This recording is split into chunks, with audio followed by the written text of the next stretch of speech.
1 second. Lay down for 1 second. Oop, can you lay down? Yeah. Mary Claire, your mic's open. He's muted now. It's all good. Okay, good. Okay. Well, welcome everyone here today to the Settlement Subcommittee, Settlement and Policy Subcommittee. Vadim and I co-chair this group, and we can go around and do introductions first of members that are here. Vadim, do you want to start? Hi, everybody. Pleasure seeing everybody. Looks like we have a couple new faces here, one new face, but always good to see everybody and catch up and chat about what's going on with the PPB and community input. Amy? Yeah, good evening, everyone. Amy Anderson here. I am the chair of the Behavioral Health Subcommittee. I like popping in on here and figuring out where everyone's going. So I'm sure we'll get good information tonight. Thank you. And I'm Ann Campbell. I'm also on PCCEP, and Vadim and I co-chair this committee at this time. So welcome, everyone. Well, tonight we're going to, on our agenda, we have Mary Claire from the Portland Police Bureau talking about the annual report 2019, which is a draft. And in reviewing this, this report is from January to December of 2019. So the information, we have the link on the agenda, and the information might appear very different than where we are today, but with all that has happened. But tonight we would like to have people give comments or ask questions regarding the report, and I will let Mary Claire start. Go ahead, Mary Claire. There we go. Thank you for the opportunity. As many of you know, the presentation of the annual report is a requirement of the settlement agreement as well. The Bureau has historically created an annual report. It's looked different over the decades, but since the settlement agreement, we have presented each year and taken comments or feedback from the public and PCCEP in designing both the design and the content of the report. So as Ann mentioned, this is the annual report from 2019, which seems eons ago for all of us, I'm sure.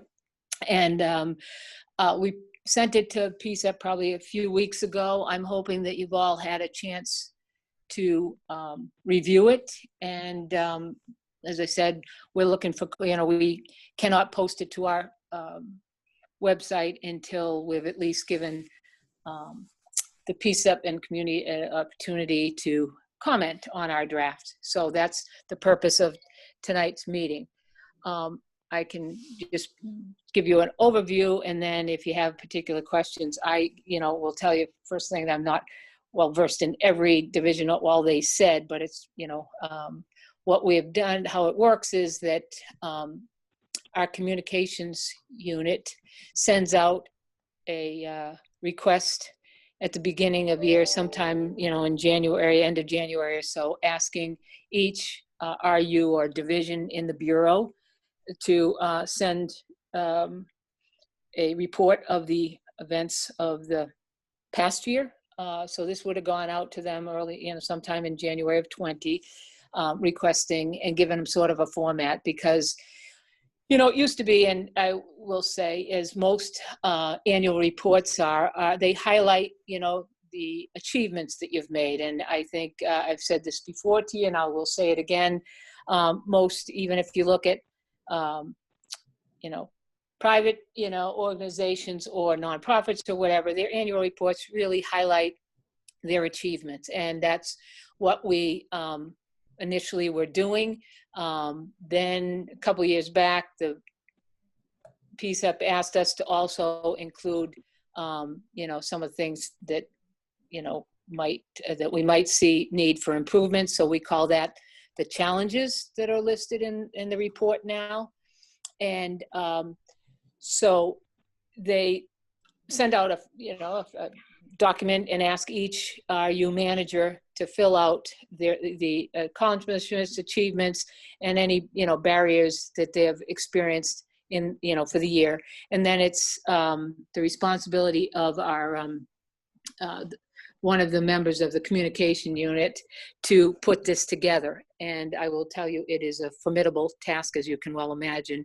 Number one, gathering the information, editing it, and trying to get it into a document. And then there are people on the staff that format it and add the, pictures and stuff. So that's how we gain the information for this. And then obviously it starts off with a message from the chief. You will note that the message from the chief is from Chief Lavelle, who obviously was not the chief during 2019. That was during that time, the whole year, it was Chief Danielle Outlaw, but obviously she's moved on, and so he signed this when it was ready. And in his letter, he refers to the continuing, that the goals that Chief Outlaw had set out when she came remain his, which are crime prevention and reduction, community engagement and inclusion, and organizational excellence. And so that's how this year the author organized the, at least the initial, which normally you'd consider to be the executive summary. So at the beginning, we start off with the achievements in each of those areas under under the goal of organizational excellence. We cited, obviously, what we were quite pleased with was the finding by the department, by COCL at that time, because it didn't happen with GOJ until after 2019. But in 2019, COCL had, found us in substantial compliance with the settlement agreement. So that was one of the things. Equity, human trafficking, you'll see that we highlighted different aspects of those efforts. The Inspector General's office was created. Internal affairs, they had, the goal was to, in the settlement agreement, is to get those cases done within 180 days. And we had done that, in 90% of the cases, which was a, substantial improvement over, it had been before DOJ came. So we obviously were pleased with that.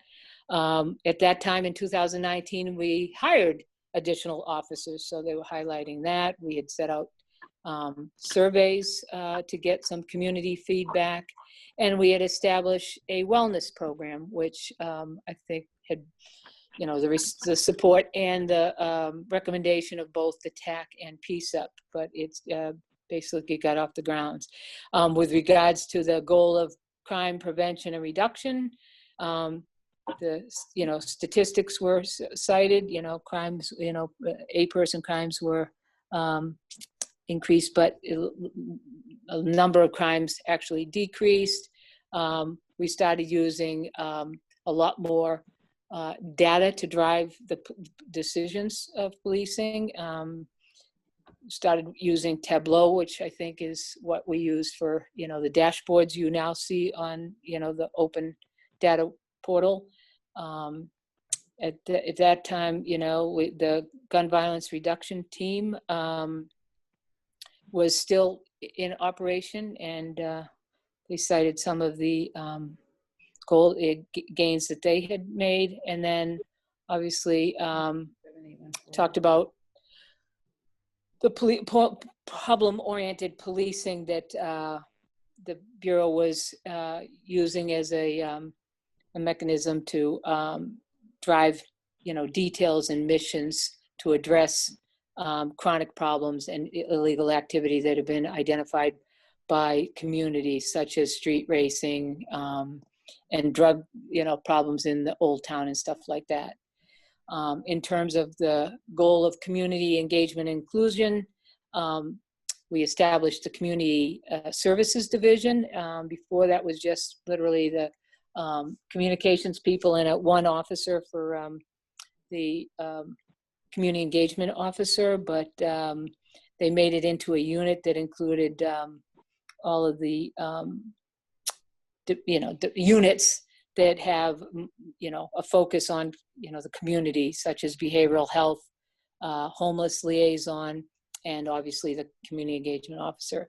And then they worked on expanding the communications section of the Bureau, tried to, established a monthly newsletter, things like that, just to try and get, and podcasts to get more information out to the community about the workings. And then, as you know, the open data portal that was created by the analysts at Strategic Services Division gives the public an ability to view everything from crime statistics to information about officer-involved shootings in the hopes of increasing transparency about the work that the Bureau did.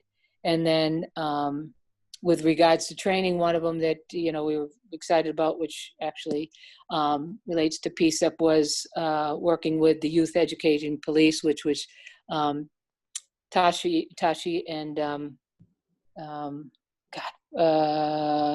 Brett. Thank you, Brett. Sorry, I just blanked on his name. Their effort, they approached Chief Outlaw and said that they wanted to, establish, a relationship and have some youth educate the police. And so we incorporated them into a in-service training last year. So that was, a pretty exciting thing that we're hoping to, continue to do as well. And then the section, focuses on the challenges that were faced under each of those goals as well. So with regard to the organization, excellence, facilities, is a constant issue for the Bureau. They're aging, from space, from location, from Central Precinct doesn't have a community room to, bring people in for meetings, stuff like that. So that was one of the, continuing challenges that the Bureau faces is the lack of,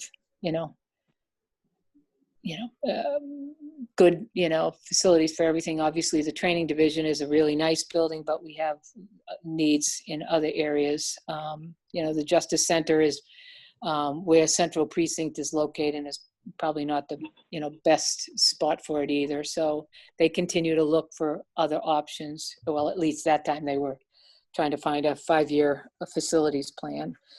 Special events, which would include protests, both, unpermitted and permitted,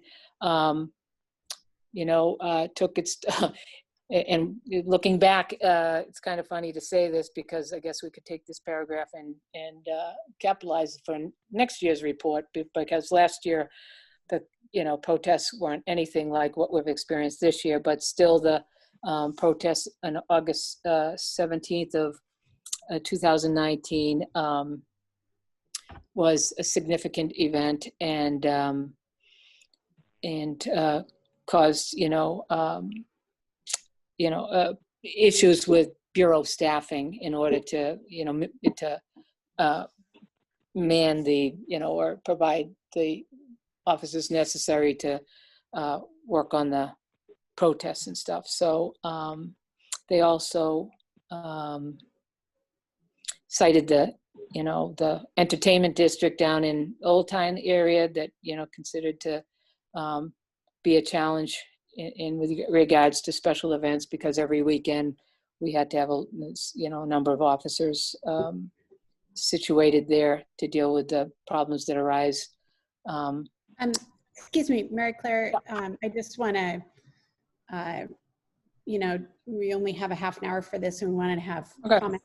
Yeah, but so. Sure. Okay.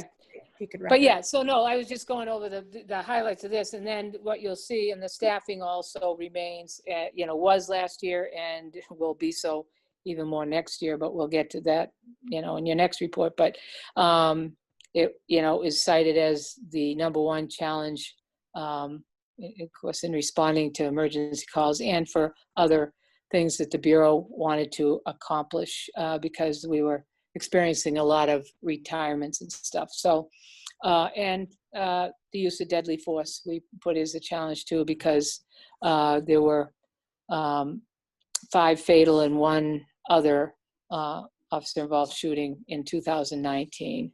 And then with the crime analysis, the crime prevention and reduction, the challenges were, a data analysis for, traffic division and stuff. And then community engagement, we were challenged by the number of public records requests. So those were the kind of challenges the Bureau faced. And then what we do is, you'll see in the report, is that each division or RU is highlighted, and then all the pieces under it would issue a report as to what their achievements as well as challenges were for the year. And that's what basically the rest of the report is. It goes to from the chief's office all the way, to detectives and, professional services. Every one of our units would be listed here and give you some data on what they achieved and what some of the problems that they faced in 2019. So I'll leave it there, Ann, and we can take questions about, the format or whatever. The content is, what each unit, thought was the important points to bring to the public's attention. So. Well, thank you. Thank you. So I think I want to start with, I have a quick question and then we'll open it up. I know Amy has raised her hand and we're looking for other comments as well.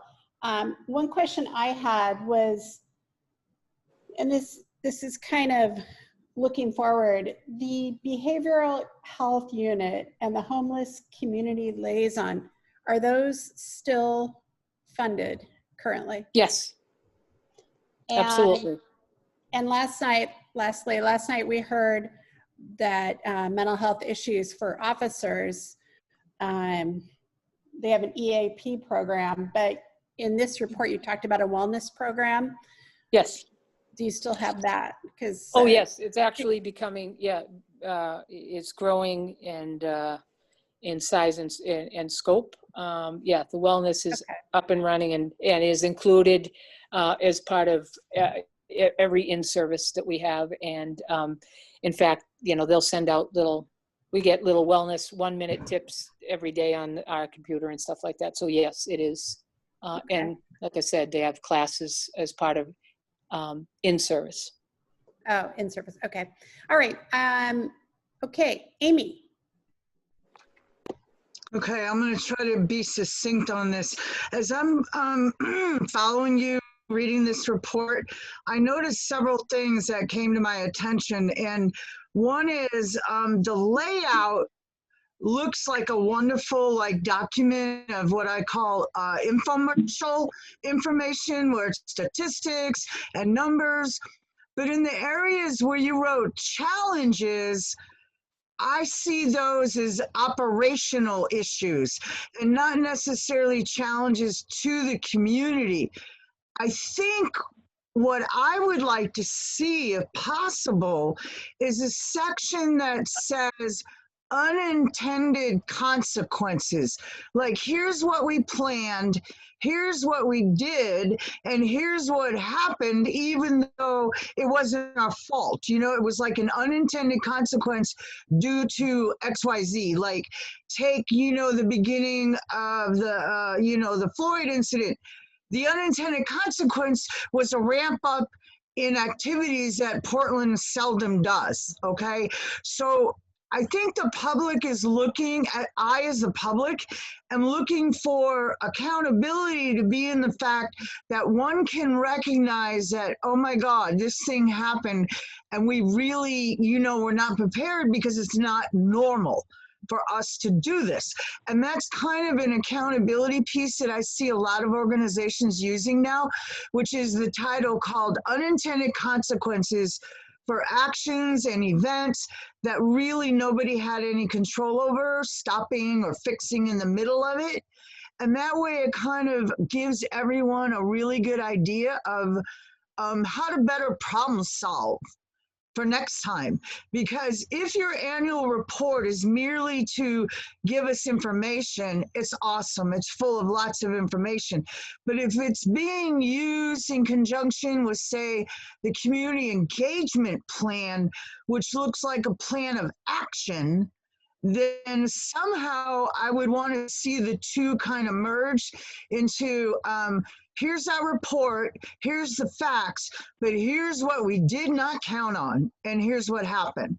And maybe the public can then read through it and analyze it with a little more thought, because I don't know how you're going to analyze a document full of data. It just is really hard to give input on statistics versus like, here's a plan, here's what we're doing, here's what we need, and here's what happens, like all these officers retiring, okay? Another unintended consequence of COVID and a lot of other things. Does that make sense? Well, I hear what you're saying, Amy. I guess we see the annual report as a separate document. The community engagement plan is a separate piece. Our strategic plan is a separate piece. We see the annual report as a review of the year's events, what we, what, was done well, or what achievements were made, what, progress was made, and then citing, we use the word challenges. Other people, I'm sure have other words for it, but we chose to use, that word. To acknowledge that there are, things that have happened or occurred or what have you that, didn't go so well, or, were, problematic to us.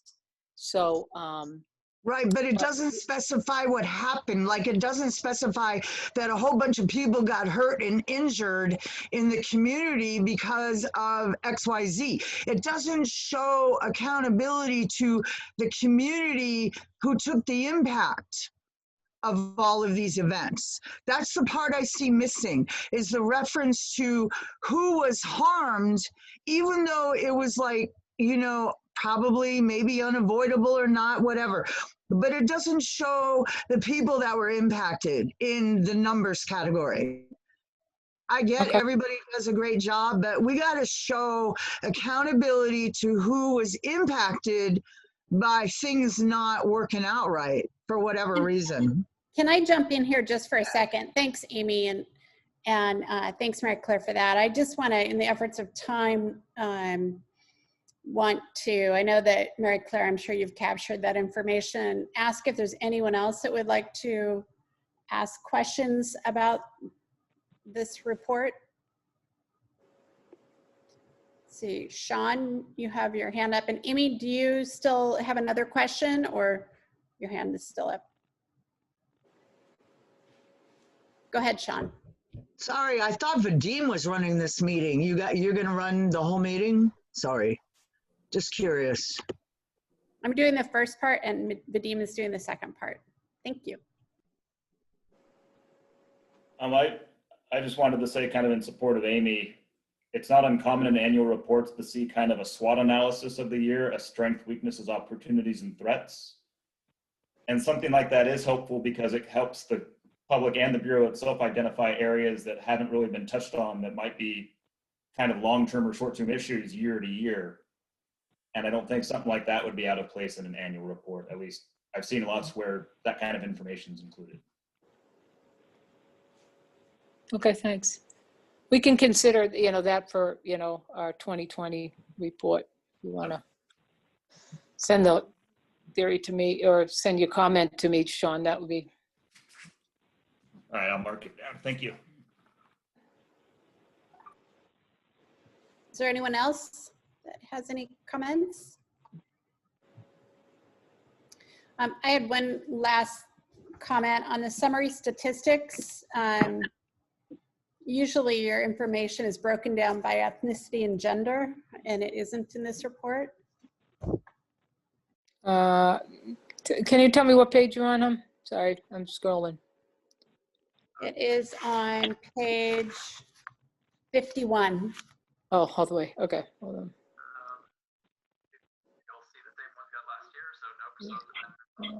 That could be like an additional issue that Amy and Sean addressed with the SWOT, and maybe just like, you know, more breaking down the statistics a bit more too. Thanks. I'm just trying to see which statistics we're looking at to see whether we collected on that. Hold on. Yep.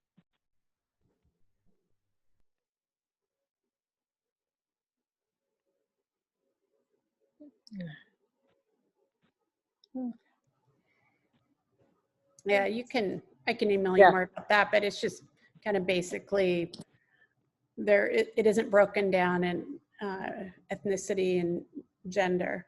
So. Yeah, and let's see, 51, hold on. I don't think they're allowed to track that. Some things are not trackable yet. They're working on it. I don't think you can ask people ethnicity and race and all that in a report. I'm not sure, but that's hard to come by. It's in a number of the other reports. No, well, that's because we asked for it on the, I mean, we have access to it on the forms that relate to that. So Force, you know, has those issues. But for police reports, this particular chart is based on information off of the police reports, I believe. So I'll get you an answer to that, Ann, but I don't think, as Amy says, we don't have, we sometimes do not have the demographics of all of those. So. Okay, that's fine. Okay, let's take two last questions. Vadim, will that be all right? We'll go a half hour into your. Yes, of course. I think this is really important, so please go ahead. Okay, thanks. Okay, go ahead, Jared. Thanks, Ann. My question is about the process going from here. I understand this is the Bureau and the city taking input from PCCEP for the annual report. Is there a plan in place to publish the report? And then I believe the settlement agreement talks about presenting at precincts and City Hall, which I assume would be done through Zoom. But are there dates that have been set for that yet? Thanks. Yeah, as soon as we receive the comments tonight, as I mentioned, how we do it is, unless these, you know, some of these big ticket things aren't going to be addressed, this report isn't going to change in terms of Amy or Sean's comments tonight, we will take that into consideration for the, you know, for the structure for the 2020 report. So if there are no, you know, basic, you know, small things to correct, we will likely put this on our website. We're only required to present it and get comments. And so this will then go up on our website, you know, either tomorrow or Friday. And then, you know, we'll have to, you know, it's up to the city council whether they want to, you know, have a presentation or not. We will offer to present it to city council and see whether they want to give us some time on their docket.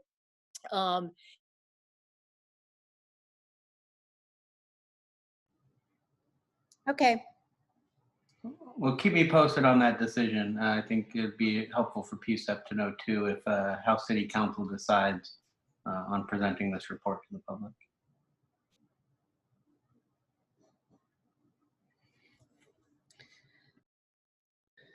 Okay, Barb, you had your hand up. Do you have a question? Yep. So I get that there's sort of some flexibility, but I'm wondering when the report is actually finalized.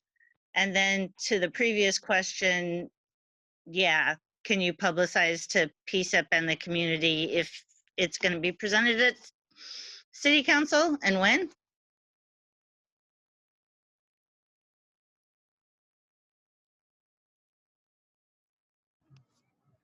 Mary Claire, are you still on the call? I think we lost Mary Claire. I think we lost her right before you spoke. Yeah, she doesn't seem to be on the call anymore, so maybe she'll hop back on when she gets service. Maybe her service just connected, but Thanks. Yeah, I We do hope have so. Anika on the call. I think she could probably give us that information or ensure that City Council is aware of their obligation to take in the annual report and can hopefully provide us the day when they'll do that. So if I understand this correctly, this report is kind of like already finalized for, I understand why, because reports are usually backlogged anyways. So what are the comments for? Is it for like, if we find like a spelling error or some punctuation error? Like, what are the comments for if nothing changes? I guess I don't understand that. So, I'm sorry, hold on. Sorry, I don't know what happened to my phone. I got the report in my computer and I was talking to my phone and I kept talking and then all of a sudden looked down and there's nothing there. So I'm not sure Jared, did you get the answer to your question? Yeah, I sort of did. I guess it's the answer I heard is that it's still a little bit up in the air. I think Amy just raised a good point. You know, her concern is that, you know, you're presenting this for comment from PCEP, but then the PCEP comments might not be incorporated or don't have a chance to be incorporated. And I understand the timeline is tight, Yeah. but you know, Well, as to City Council, and I know we have Anika on the call too. You know, I heard you say that they'll decide whether or not they take this report and when, and I appreciate their ability to do that, but you know, I think it's a requirement that the Bureau present this, and so I hope City Council understands that. Sure. That's Yeah. a question, I guess, for Anika. Well, you know, yes. I mean, I just meant we're at their mercy as to when we are put on their agenda. We don't get to set their agenda is all I meant. So we will provide the report to them and ask them for some time on their agenda. But when you were asking when it was going to happen, and I don't know that because that will be set by the City Council. Amy, I'm sorry, but that's, you know, the issue is because your comments and Sean's, you know, really contemplate a very different approach to this. And that's how we have handled it each year. You will see that we take the comments and then for big ticket, when people want changes to the format or to, you know, to how we did it, we use those for the next year. I mean, in order to accomplish what you had asked, or some of the things that Sean had suggested would, you know, involve an entire rewrite. And that's just, you know, not contemplated at this point. We're getting comments about how this one looks in order to utilize it in drafting next year's report. I think that's genius, and it's really a good idea, but maybe something, kind of a statement somewhere that says comments will be used to, you know, revamp or review next year's, because it's okay to say the truth. Some people don't. Well, that's what we do every year. That's what we did each year. I mean, this report is different than the year before because of PCEP comments. And if you look back at the one before that, we used to have a 15-page, and then people said it was too short. So we, you know, expanded it. And then, you know, somebody thought it was too much. So we cut out stuff. So, you know, we're always, you know, adjusting based on, you know, the comments received. But yeah, but is that written in the report anywhere in a paragraph? No, because you, see. well, no, what they wouldn't need the, I'm sorry, but that we No, are, it gives the public the knowledge of knowing that they're working on next year's plan. It really helps when you're looking at writing new stuff to know that this is what you're looking forward to, you know, becoming different. That's all I'm getting at, is it gives people a chance to think about what would they like to see in next year's report. If there's well, like, yeah, and that's what we had hoped this was about. This is why we present this one, yeah. I think Yeah. Amy's comments are really valid. I hope that you'll incorporate that in the next report so that people have an idea. Also, Barb wanted to ask another question. I think you were off the line when she asked her Sorry. question. So go ahead, Barb.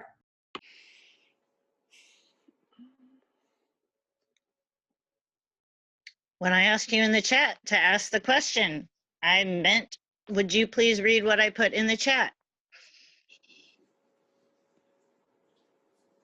Well, me or her? I'm wondering Okay. what the deadline is for input, basically, was what Oh. my main comment was, but we've sort of like gone in and around that. Sorry. So it's Um, really yeah, not we that had hoped, important.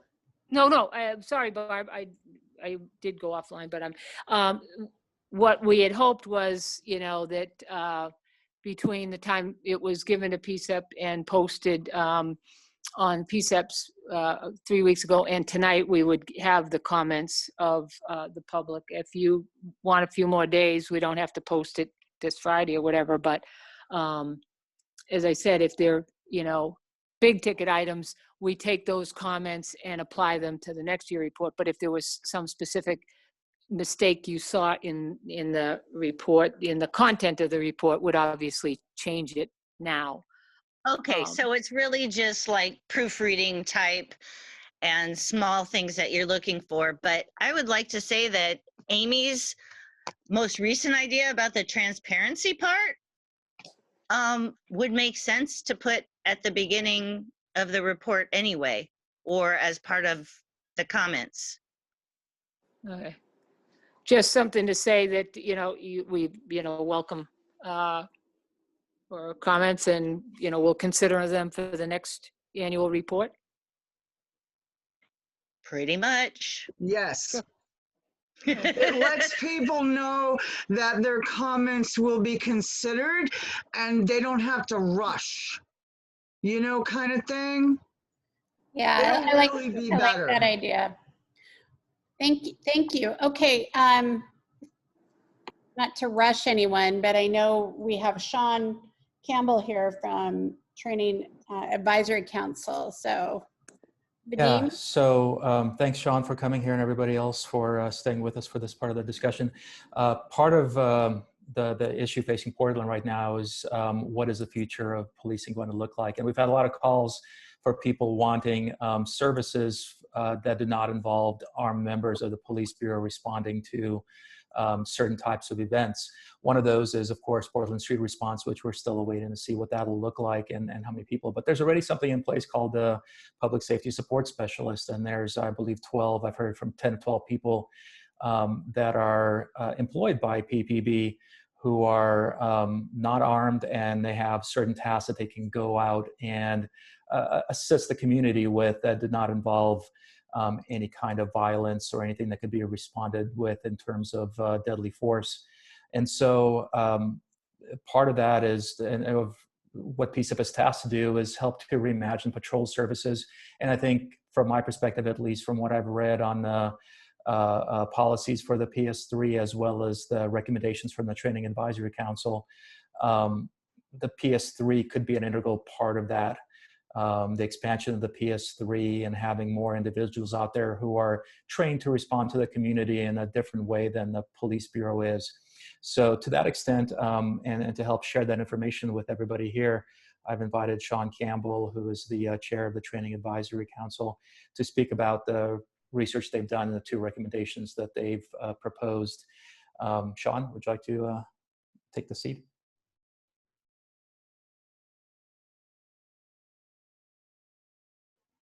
And Sean, you're on mute. There we go. Sorry about that. All I just put a couple links in the chat to help move along the conversation for further information beyond what we're going to talk about tonight directly, just for the sake of time. But let me, can we make it so I can share my screen? Thank you.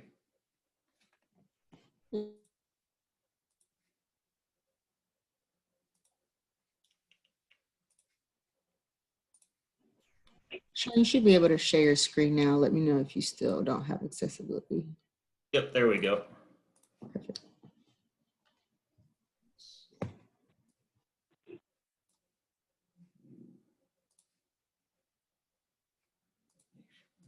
There we go. All right, so the reason the TAC initially started looking at the PS3 program was because we saw a couple long-term trends in the Bureau that had us concerned about how things currently were. And to kind of give you an idea, some of the things that we were looking at when coming up with this recommendation was, what do we have police officers actually doing today in the police system? And to kind of give you an idea of that, in 2019, the police got about 363,000 calls for service from the public. And that's either from the public or officer initiated. About 16% of those involved a reported crime, of which 79% were property crimes. About 6% of those calls involved a custody. 0.2% resulted in a use of force, and 0.06% resulted in the use of force involving a weapon or vehicle. So that would be the officer pointing his firearm, or a taser, or pepper spray, or some type of, or even a less lethal, or using a vehicle to, say, box in or perform a pit maneuver or something like that. So kind of what we took from doing some analysis on this data was the fact that overall, the police don't do a lot of what we imagine the police do as police, if that makes any sense, what we consider the traditional role of police in our society. And if we look over the data over time, we can see that this is something that's continually grown over time as well. For instance, you can see here that this is data per sworn, that gives information per sworn officer position in the city. We can see that while calls for service have stayed relatively the same, citizen-initiated calls, which are calls to 911 or calls to the non-emergency numbers, have grown significantly. And we can see that officer-initiated calls, which are the type of calls that we would consider more the traditional community policing, where police are actively talking to people and trying to work on different issues on their own, have gone down exponentially. And a large part of this is because citizen-initiated calls take a lot more time on average than officer-initiated calls. We also noticed in the data that the primary driver of this growth in citizen-initiated calls was in what's referred to as low-priority calls, largely due to issues involving unwanted persons or suspicious behavior. As a result of this changing way that people have expectations towards police, basically we've seen what we call the Swiss Army knife model of policing begin to take more and more effect in Portland, where this is basically where we expect a police officer to be an expert in many different things beyond what we consider traditional policing. In fact, what we largely expect our police to do today is less about crime and more dealing with situations which frighten and or inconvenience our community members. Oftentimes they're being asked to handle personal disputes and issues that do not rise to the level of a crime. And overall, this is something that's kind of been exacerbated. Sorry, I can never say that word right. Exacerbated, basically by our community's inability to deal with many of the larger issues that we have in our city, such as the houseless population, issues with addiction, and issues with mental health. Now, the problem that we see with this is, the good thing about a Swiss Army knife is it can do a lot of different things. The bad part about a Swiss Army knife is it does all of those things fairly poorly, because trying to make one person an expert in too many things results in a basic problem. So one of the ways the Bureau has chosen to try to address this is through the more well-known Portland Street Response, which is still kind of in the creation phase, and the Public Safety Support Specialist Program, which is known as the PS3s. Some of the other issues that we also noted in the police department that, sorry, I almost skipped over, was there's a lot of recruitment issues in the Bureau. Nobody really views being a police officer as a positive like they used to.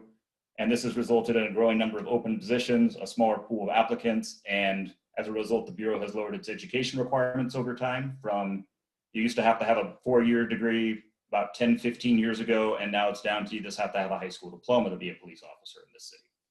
Other issues that we've seen are there's a high officer burnout rate of officers who are not yet ready to retire, but either leave the job pool altogether or they go work for other bureaus, which is a significant loss of investment for the city since we spent a lot of money training these people to be officers. And well, there's a lot of inequities that still happen within the system resulting from officers' interactions with the public and how those go through. So as I was saying, the Bureau has created what they call the Public Safety Support Specialist Program. And to give you a basic overview of it, PS3 is an officer, some people call them police lights, kind of, like a light beer. I don't really like that terminology, but basically there are hired members of the Bureau who do not have arrest authority, so they cannot arrest or issue citations, and they are not allowed to carry weapons other than pepper spray. Their role is to handle largely low priority calls that are traditionally handled by sworn officers, but it doesn't necessarily make sense where you need somebody with the training of a sworn officer to handle that situation. Some of the things they do is respond to lower level non-emergency calls. They assist community members with livability complaints. They assist officers in carrying out of their duties, such as handling some of the reporting. And overall, they have the same reporting and policy requirements as officers. So say they have to use they end up using their pepper spray, they have to report that as a use of force, similar to what an officer would use. Or if they see any other issues, basically they have to follow all the same directives. Their equipment is different than police. They do not wear police uniforms. They wear work pants and a polo shirt that has the City of Portland logo on it, saying that they're with the Bureau of Police Public Safety Support Specialist. And they do not drive police vehicles. Instead, they drive a transit van with the City of Portland logo on it. As far as recruitment and training, they receive the same background check and psychological evaluation as sworn officers. Their training is much shorter. It's 5 to 6 months, including a 1-year probation period. And their training doesn't focus on, obviously they don't focus on the use of weapons or anything else like that with police. Instead, their main focus is on crisis intervention, community interactions, de-escalation, CPR, and some classes in self-defense, because you can still get into issues where that might be necessary. One of the big things that the Bureau saw for a reason for doing this was there is a significant cost savings for using a public safety support specialist for a low priority call compared to a sworn police officer. The pay range for a PS3 goes from about $50,000 to $62,000, depending upon the number of years experience, while the pay range for a sworn officer, not including overtime or if they climb up in ranks, is about $61,000 to $101,000. The PS3s receive 4 to 6 months of training, the sworn police officers 14 to 16 months, and the PS3s have a lot less equipment carrying around, so there's a lower cost included with that as well. There's also additional savings dealing with the ability of the training to upgrade. They give you an overview of the current PS3 program. It was first created in 2018, and all the directives and training protocols have been created and are in place. So this isn't a program that's a theoretical, it's a program that's actually in action within the Bureau right now. There are a total of 12 PS3 positions budgeted, of which 10 are currently filled, and 6 former people who have gone through the PS3 program since it was initiated have since gone on the train to be sworn officers with the Bureau. One of the things we noticed when we were looking into the PS3 program was that the recruits tend to be more ethnically diverse and more likely to be multilingual than officer recruits. And part of this, the theory is because within certain communities, there is such a negative connotation about the police that people can find themselves alienated becoming a police officer if they're a member of those communities. And a lot of those negative connotations don't transfer over to the PS3 program. It's viewed very differently by the public. The current workload of the PS3s is currently largely around the stolen vehicle cases, about 46% of what they do, with another 27% involving theft reports, 5% follow-up, and 4% vandalism reports, and 14% other. The stolen vehicle is very high because state regulations require a lot of reporting, both when vehicles are reported stolen and when vehicles are returned, found and then returned to their owners. And this can take hours, upwards of anywhere 2 to 6 hours, depending upon the situation.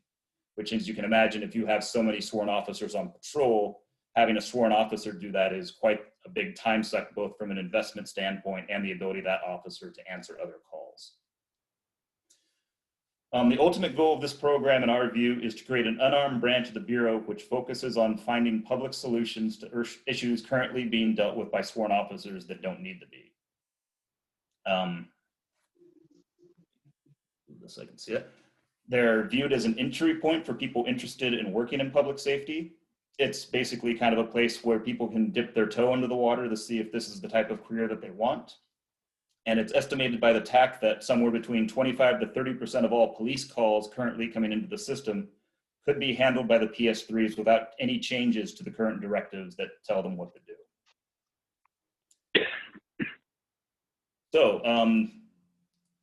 with regards to this program, the TAC has the following recommendations, which we believe will enhance it within our community. We're proposing that the PS3 program be expanded to 75 positions over the next several years. We're proposing that the Bureau analyze call, custody, and use of force data in order to identify call types and priority ratings, most likely and least likely to require a sworn officer. Because one of the worries is, how do we know that a situation might not require somebody who is trained to handle, you know, a possibly violent situation compared to somebody who doesn't? Yeah, Amy, you had a question?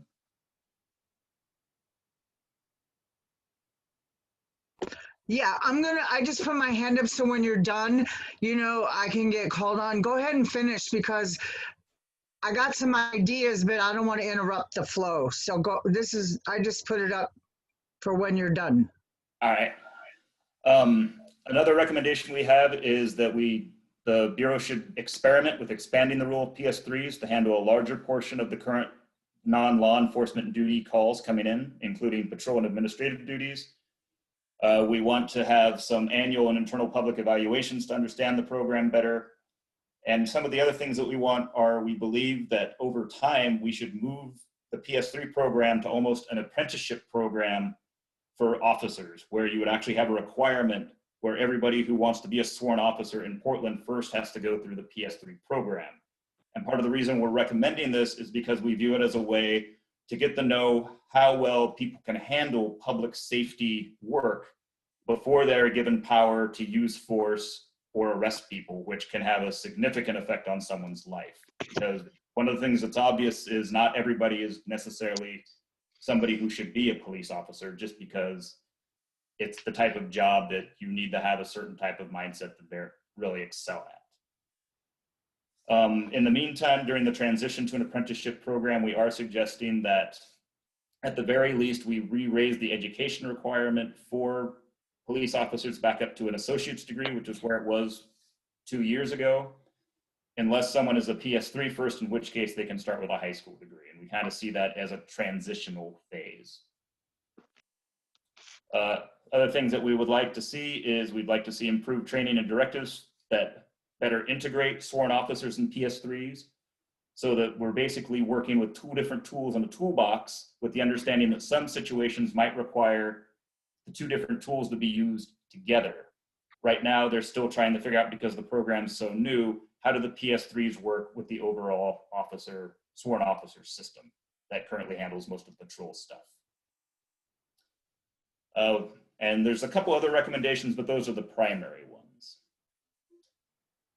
Now, when talking about this stuff, one of the things that we want to make very straightforward is the TAC does not see an expansion of the PS3 as the one-all, end-all thing that should be done to reform the police, or even within the patrol category. Rather, we see it as a part of what would needed to be as an overall reform. There's a whole list here, and I'll send this presentation to the dean. I understand we're getting a little short on time, so I want to kind of cut ahead a little bit here. But basically, I'll send this over to the dean. He can send it to everybody here in the subcommittee so that they can see these different areas that we see where it would be able to help. Some of the big ones are We believe that specialized training creates more specialized responses depending upon need. And we also see that because this is already an active program, it will be much easier to ramp up over time compared to ones that are still theoretical or still in the planning stages. So again, we do not see this as a replacement for those such as the Portland Street response, rather another way to handle something that's being handled by police that can be handled by a different group of people instead. And the last thing I would add on this is we also think that because of this growing number of low priority calls within the Bureau, that while the PS3 is a good way to try to cut some of those calls off from the current sworn officers, that we also think that reforms need to happen in the Bureau of Emergency Communications because these low-level calls can grow exponentially with no ceiling on them. They can basically grow forever unless we get some type of control on what we're actually going to allow people to demand immediate service for versus something that can be reported and then dealt with at a later time. Sorry for the bit of the rush there. I know that we have a bit of a time crunch, so I'll open it up for questions and answer anything that I can.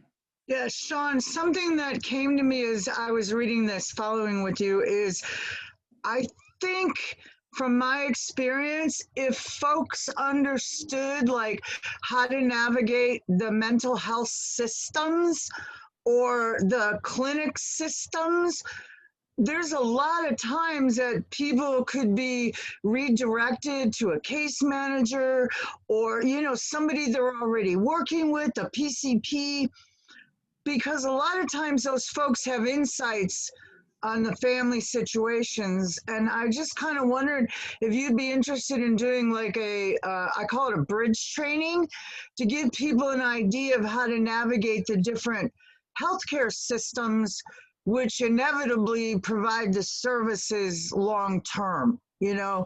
And so I didn't see anything in there about the folks doing the low level, understanding how to navigate all of our health systems because there really aren't that many.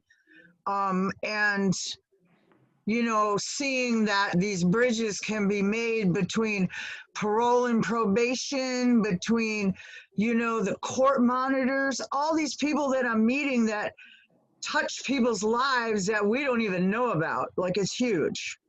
And so maybe this group could really get, you know, a handle on how all that navigates to be really helpful in helping people navigate their needs. I just see it as an integral, you know, part of your growth is to have that knowledge of how do I navigate the DOJ and, you know, the health systems, which is where people end up needing services from most of the time. So I agree with you. And this, to make it clear, because you said you're a couple of times, I'm not part of the Bureau, we're an advisory council. But I agree with you, and I think one of the next steps on building a system like this would be there should also be people who would be kind of safety resource specialists. Yes. Who would be able to do a lot of the follow-up with people to help them navigate that initial bureaucracy to get them services that they need. And it's not just mental health, it's even people such as people who, one of the more famous calls that I remember being on was where they were grandparents who wanted to get who had their daughter who was addicted to meth living in their driveway so that their granddaughter would stay and be able to live in the house. And so they were constantly calling the police about their daughter, but they were never being attached to the services that would allow them to take custody of their granddaughter so they wouldn't have to necessarily have that situation. And the problem is the police themselves don't have the time to provide those kind of services because of the sheer volume of low priority calls. They're just moving from call to call as quickly as possible. So there's a lot of situations where it'd be good to have a specialist who knows how these systems work follow up in some kind of schedule, like, hey, let's schedule you for the next day or sometime this week, and then come and talk to us about how do we get through that initial bureaucracy? Because there's so many different nonprofits and different state, county, city systems, and each of them have their different entry points, most of which aren't very user-friendly because they're using software, you know, from like 10, 15 years ago. So yeah, I agree. That would be something that's an important step. All right, thank you very much, Sean. I appreciate that presentation. That's the first time I've actually seen it, and I think it encapsulates things wonderfully. I do want to ask everybody to follow the links I think you provided, and also in our agenda about the actual reports, which are also very useful information. Is there anybody else that would like to have any questions or input on this before we conclude the meeting? Okay. I do think that, let's see. I do think that we'll be following up on this both in the general PCCEP down the road and when we have some time to provide greater community input, and we'll kind of go from there. All right. Thank you, everybody. Thank you. Have a good evening. Thanks, Vadim.